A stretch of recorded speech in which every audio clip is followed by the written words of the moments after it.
Inilah kisah sengsara Tuhan kita Yesus Kristus menurut Matius, Lukas, dan Yohanes. Yesus meninggalkan ruang perjamuan akhir bersama dengan murid-muridnya. Mereka pun pergi ke seberang sungai Kidron. Di Taman Getsemani, Yesus masuk bersama dengan murid-muridnya.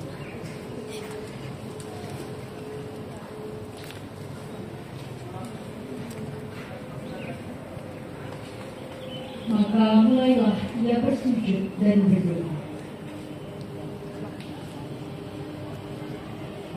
Ya Bapakku, jikalau sekiranya mungkin cawan ini berlalu daripadaku, jadilah seperti yang kau kehendaki. Setelah itu, Yesus kembali kepada murid-muridnya. Yesus mendapati mereka sedang tertidur. Ia pun berkata kepada mereka,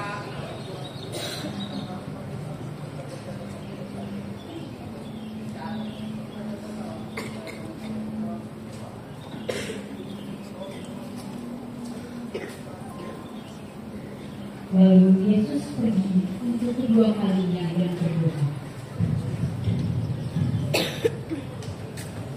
Ya Bapakku, jikalau sekiranya mungkin cawan ini berlalu daripadaku, jadilah seperti yang kau kehendaki. Ketika ia kembali pulang, ia mendapati murid-muridnya sedang tertidur, sebab mata mereka sudah gelap. Yesus membiarkan mereka di situ, lalu pergi dan berdoa untuk ketiga kalinya. Ia mengucapkan doa yang itu juga. Sesudah itu, Yesus datang kepada murid-muridnya.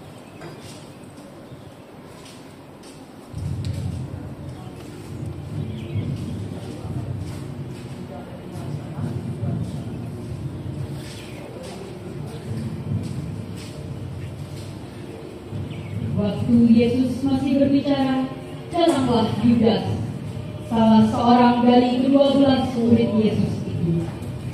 Datanglah ia ke situ bersama dengan pasukan penjaga-penjaga bait Allah yang disuruh oleh imam-imam kepala dan orang-orang Farisi. Orang yang menyerahkan Yesus telah memberitahukan tanda ini kepada mereka. Segeralah ia maju mendapatkan Yesus dan berkata, lalu mencium Yesus.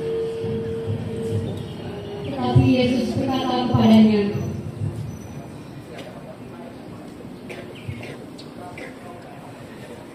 Yesus yang mengetahui semua yang akan menimpa dirinya, maju dan berkata pada mereka, Yesus dari Nazaret. Ketika Yesus berkata demikian, mundurlah mereka dan jatuh ke tanah. Lalu Yesus bertanya lagi, Yesus dari Nazaret.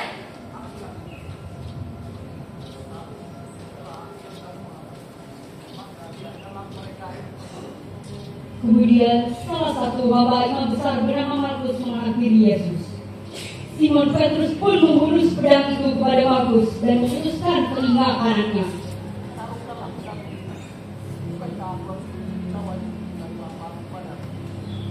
Yesus pun menyembuhkan telinga kanan Markus. Lalu salah satu mantan imam berkata, para penjaga menangkap Yesus dan membelenggunya. Mereka membawa Yesus kepada Hanas.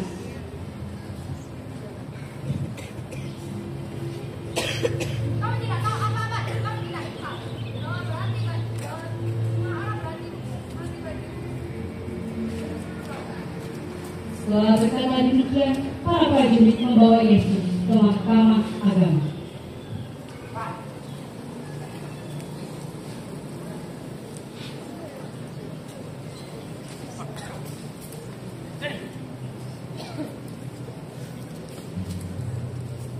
Seluruh mahkamah agama mencari kesaksian palsu terhadap Yesus supaya ia dapat dihukum mati. Tapi mereka tidak memperoleh. Mereka membawa Yesus ke hadapan imam.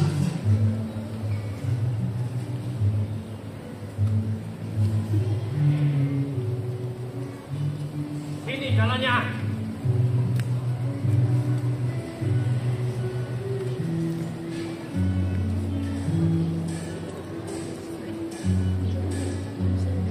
Siapa engkau memberi jawaban atas segala saksi yang dituduhkan pada engkau? Yesus tetap diam. Demi Allah yang hidup, apakah kau benar anak Allah, anak Mesias atau bukan?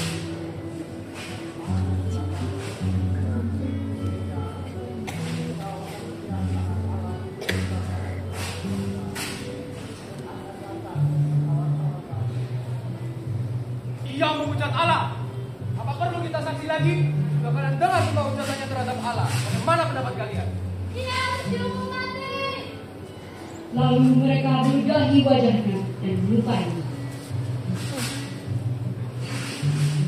Coba katakanlah padaku, siapa yang memukul engkau? Hai Mesias. Sementara itu, Petrus berada di tengah kerumunan rakyat.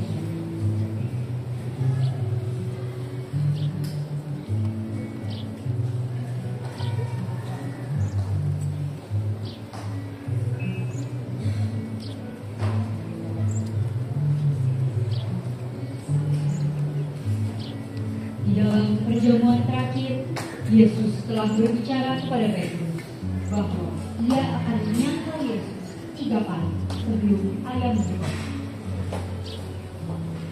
Maka datanglah seorang hamba perempuan kepadanya. Bukan kamu benar itu? Dan kenapa?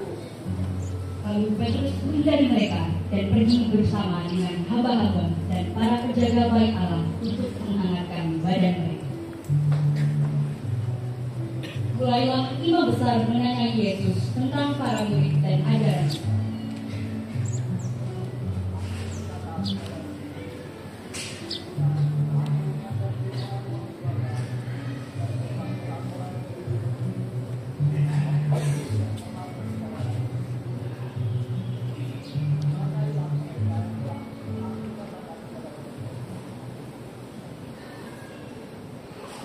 Ketika Yesus mengatakan hal itu, seorang prajurit yang berdiri di situ menampar muka Yesus.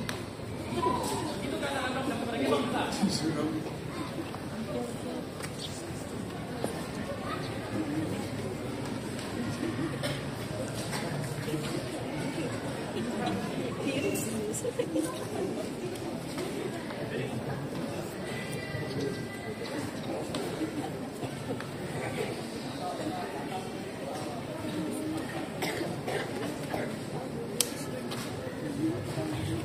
Di sisi lain, Simon Petrus masih berdiri dan menghangatkan badan. Tiba-tiba bertanyalah seorang warga. Bukan kamu berkuasa itu? Petrus menyakalnya lagi. Kata salah seorang hamba imam besar bernama Malkus, keluarga dari hamba yang telinganya pernah dipotong Petrus. Bukan kamu seorang yang berada di tangan yang bersama dengan Yesus? Bukan aku, bukan. Petrus pun menyangkal lagi untuk ketiga kalinya dan seketika itu juga berkokoklah ayam.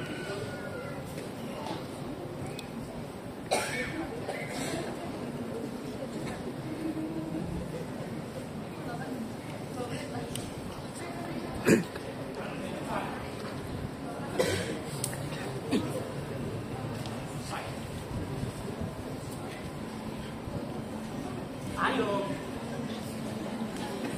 Siap, jalan.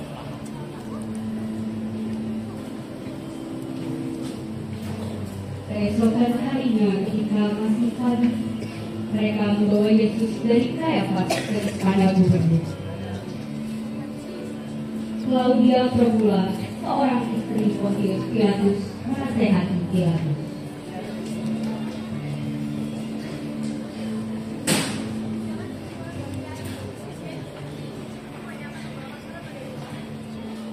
Tahu masalah begitu Claudia? Tempat duduk ini pemberontak di luar sana. Itulah masalah. Mereka akhirnya datang ke istana gubernur untuk menjatuhkan hukuman pada Yesus. Sebab itu Pilatus keluar dan menemui mereka.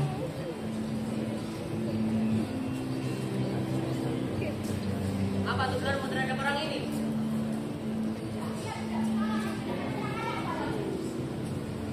Bila dia dan hukumlah dia menurut sendiri.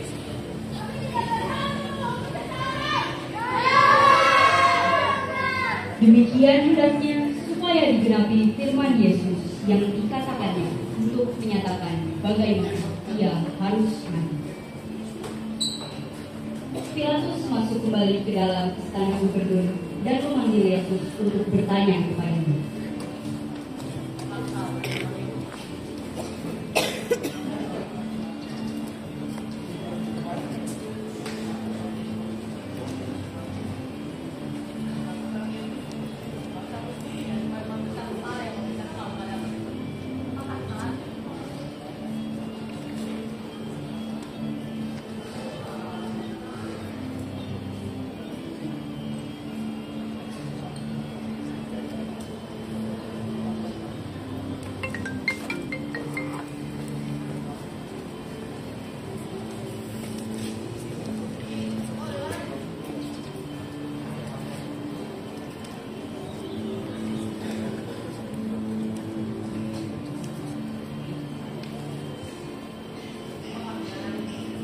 Pilatus keluar lagi menemui orang-orang Yahudi untuk berkata kepada mereka, Setelah menginterogasi cara ini, harus tidak menemukan kesalahan pada diri.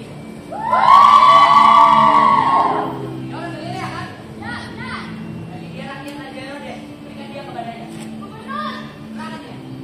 kemudian dibawalah Yesus oleh para penjaga dan para imam Yahudi untuk mendapatkan keputusan Raja Herodes atas penghakiman kepada Yesus.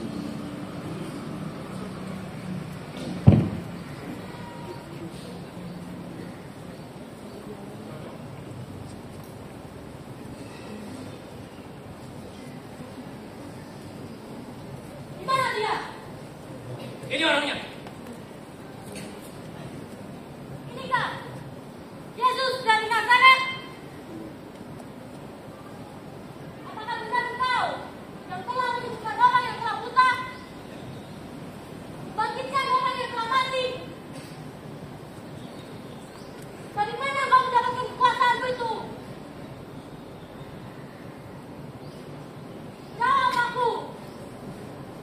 Jika benar engkau adalah raja, bagaimana denganku? Apakah kau berniat untuk memberikan sedikit mujizatmu kepadaku?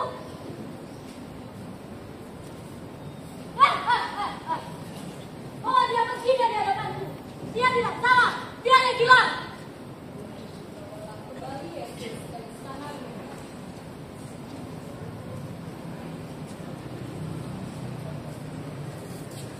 Ini gambarnya. Di istana gubernur, Claudia menghampiri Sisi Pilatus.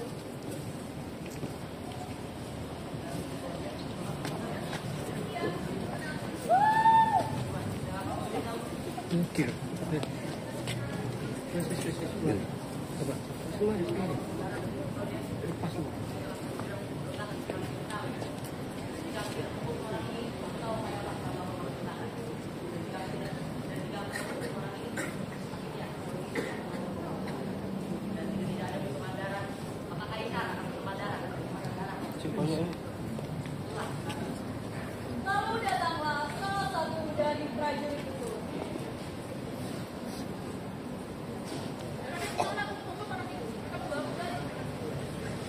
Sampainya mereka, para orang-orang Yahudi datang kembali membawa Yesus ke istana gubernur. Pilatus pun menemui mereka. Herodes tidak berbuat kesalahan pada orang ini. Pulang.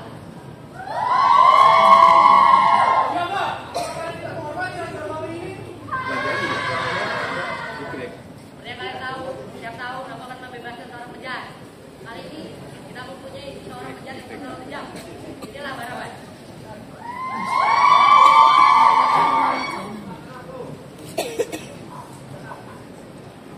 Dua orang ini, siapakah dari kalian yang ingin hukum mendaki dibebaskan?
Jika kau membebaskan dia, kau bukan sahabat kaisar. Sebab orang yang mengaku dirinya adalah raja, ia salah pada kaisar. Kau harus salibkan dia. Salibkan dia! Salibkan dia! Salah satu prajurit mengambil mangkuk untuk Pilatus membasuh tangannya. Dia adalah saya untuk dia. Karena orang ini tidak bersalah. Tidak bersalah, tidak orang ini. Yesus yang tidak bersalah dijatuhi hukuman mati oleh Pontius Pilatus karena tekanan dari orang banyak. Pontius Pilatus tidak dapat menyelamatkan Yesus melalui kuasa duniawinya, sehingga Pilatus membasuh tangannya dan tidak dapat melakukan apapun selain menaati keinginan para imam.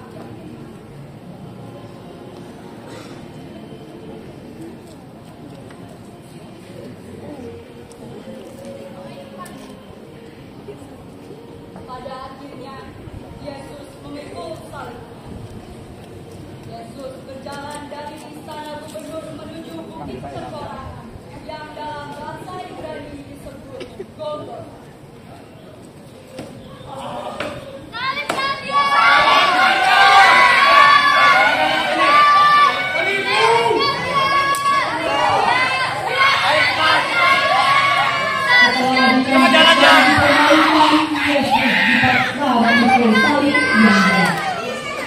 Beban kayu ini menandakan dosa-dosa umat manusia yang harus ia tanggung.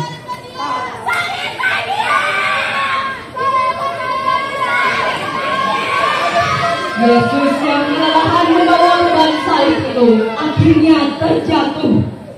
Tubuhnya lemah karena dicambuk dan beban dosa dunia berubah. Yesus bangkit kembali dan melanjutkan perjalanan.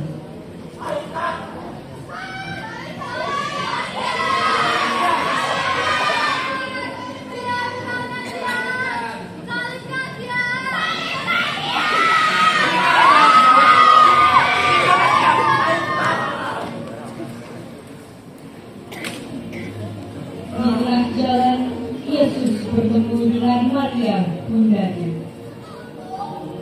Tanpa kata-kata, pandangan mereka berbicara. Maria merasakan penderitaan bundanya, tetapi ia tetap kuat dan mempercayakan segalanya kepada Tuhan.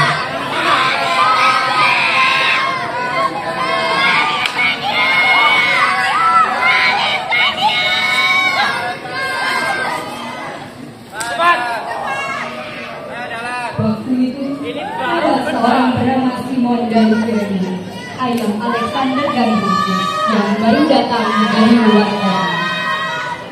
Orang itu mereka paksa memikul salib Yesus.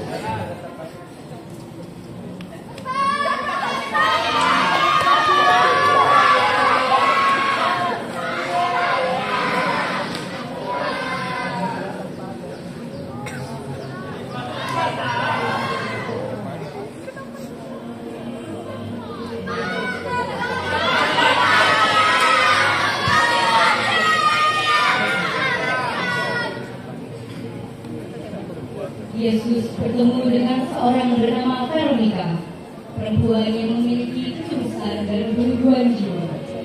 Veronika mendekat kepada Yesus dan dengan keberanian ia mengusap wajah Yesus dengan punggungnya. Tak berselang lama Veronika diusir oleh tentara Romawi dan Yesus harus tetap berjalan menuju bukit Golgota.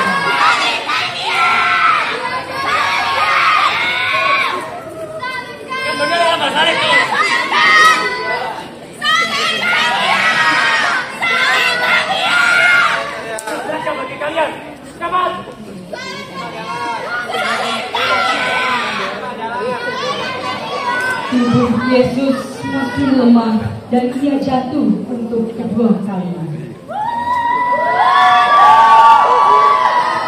Yesus tetap bangkit dan berjalan dengan tekad untuk menyelesaikan misi penyelamatannya.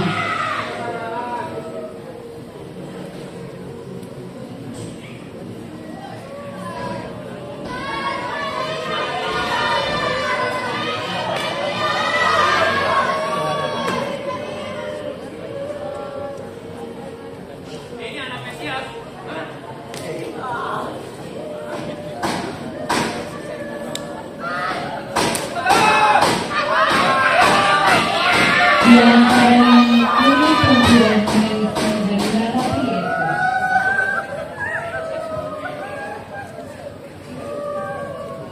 Hai wanita-wanita yang cantik, janganlah menangisi diriku, tapi tangisilah dirimu sendiri dan anak-anakmu.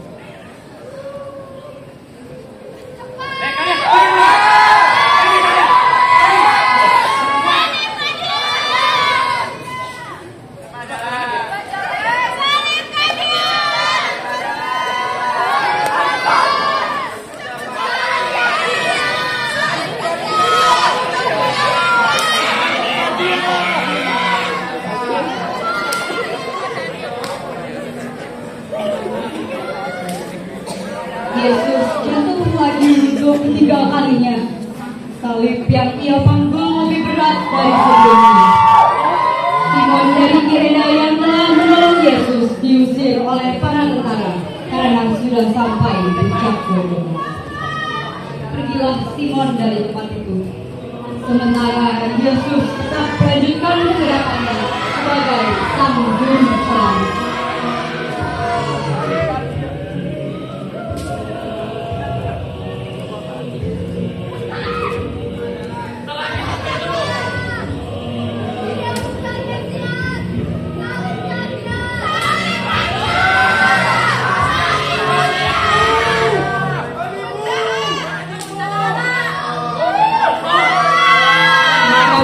Sampai di puncak Golgota.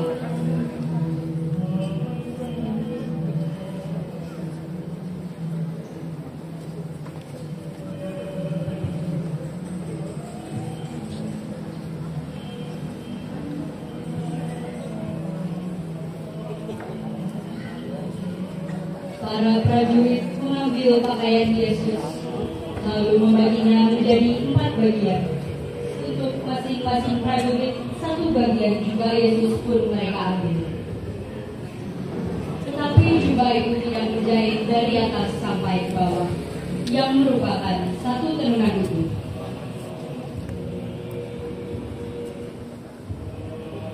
Karena itu mereka berkata seorang kepada yang lain, Tidak baik kita membagi bagian dari dia. Lebih baik kita memberi bagian dia.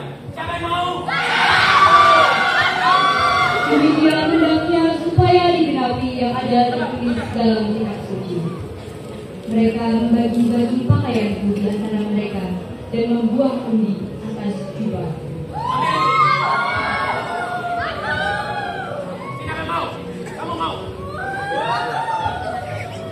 Kamu bawa ini. Lalu mereka mulai mengalihkan Yesus di puncak bukit Golgota bersama dengan 2 orang penyambar.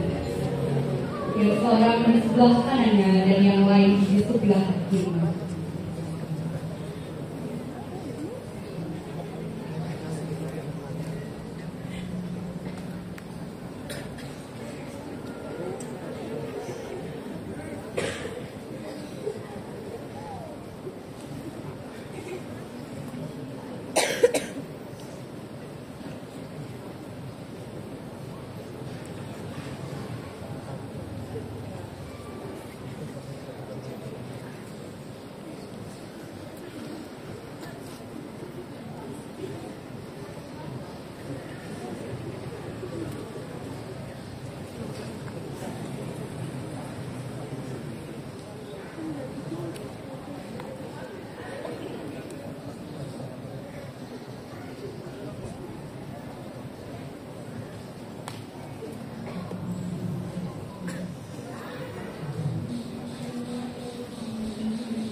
Di dekat salib Yesus berdiri ibu Yesus, Maria Magdalena dan Yohanes.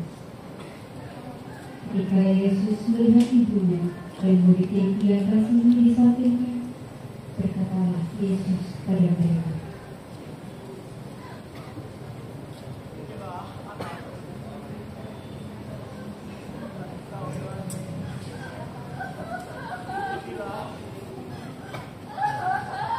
Yohanes pun menerima Maria dalam rumah.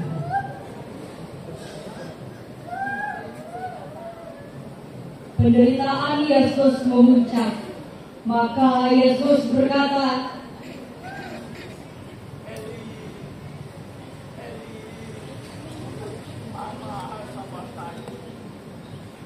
sejak saat itu, Yesus tahu bahwa segala sesuatu telah selesai.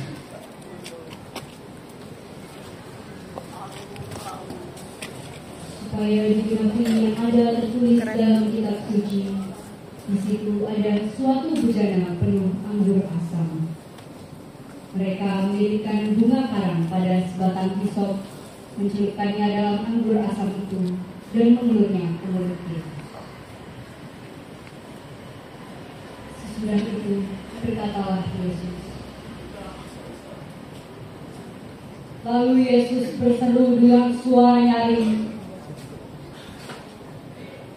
Ya Bapakku, ke dalam tanganmu diserahkan nyawaku. sudah berkata demikian, ia menyerahkan nyawa.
Yesus wafat setelah 3 jam tergantung di kayu salib. Pada saat itu, tabir bait Allah terbelah dan bumi pun bergetar.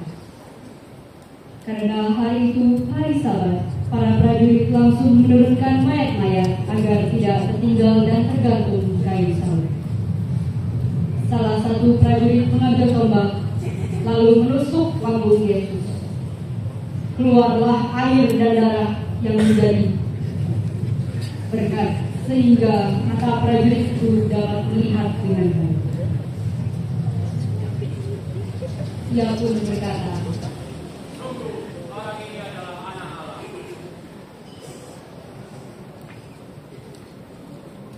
Yusuf dari Arimatea meminta kepada Pilatus supaya ia diperbolehkan menurunkan jenazah Yesus. Yusuf menjadi murid Yesus secara sembunyi-sembunyi karena ia takut pada para pemuka Yahudi. Pilatus mengabulkan permintaan Yusuf. Lalu datanglah Yusuf untuk menurunkan jenazah Yesus.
Mereka pun mengambil jenazah Yesus,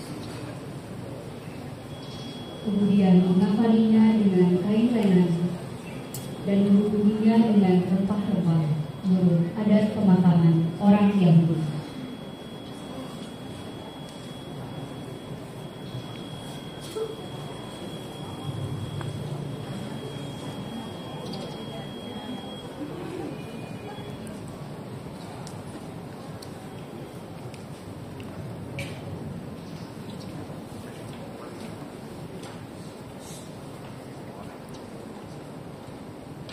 Di dekat tempat Yesus disalibkan ada suatu goa, dan dalam goa itu ada kubur baru, yang di dalamnya belum pernah dimakamkan seorang pun.